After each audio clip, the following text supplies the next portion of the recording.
De Londres en 1851, date à laquelle est né cet événement mondial, à Dubaï 2020, les expositions universelles sont des opportunités de rencontre pour la communauté mondiale.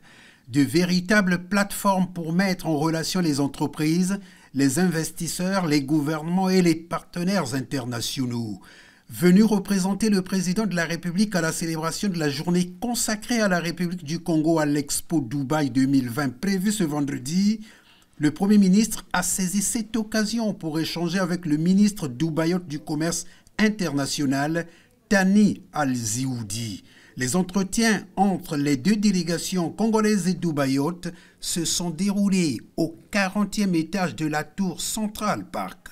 À l'occasion de cette rencontre, le Premier ministre a bien fait comprendre qu'aujourd'hui, la vision du chef de l'État du développement de ce pays était aujourd'hui formalisée dans le plan national de développement. Et c'était donc l'occasion de parler des piliers, donc des endroits, des secteurs porteurs de croissance. Cela aussi a été l'occasion pour nous d'expliquer que le marché congolais est plus élargi, puisque dans le futur, nous allons rentrer dans la ZLECAf, et donc c'était un marché plus grand encore que le Congo. Et cela aussi a été l'occasion de dire que le climat des affaires au Congo est assaini. Nous sommes dans un grand élan de réforme afin que les investisseurs puissent venir au Congo et retrouver en fait une sécurité lorsqu'ils investissent dans notre pays. Thani Al-Zioudi s'est réjoui d'avoir partagé avec le chef du gouvernement congolais. Pendant la rencontre avec le Premier ministre, nous avons discuté de plusieurs opportunités d'investissement dans plusieurs secteurs. Nous avons parlé de plusieurs choses comme la double taxation et la protection des investissements. Et nous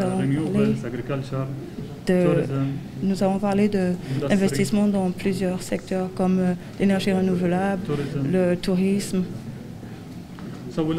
les mines. En début de soirée, Anatole Kolini-Makosso s'est rendu au centre de l'exposition universelle Dubaï 2020 où il a visité le pavillon du Congo situé dans le district Opportunité, une visite d'inspection avant la tenue de la journée dédiée au Congo.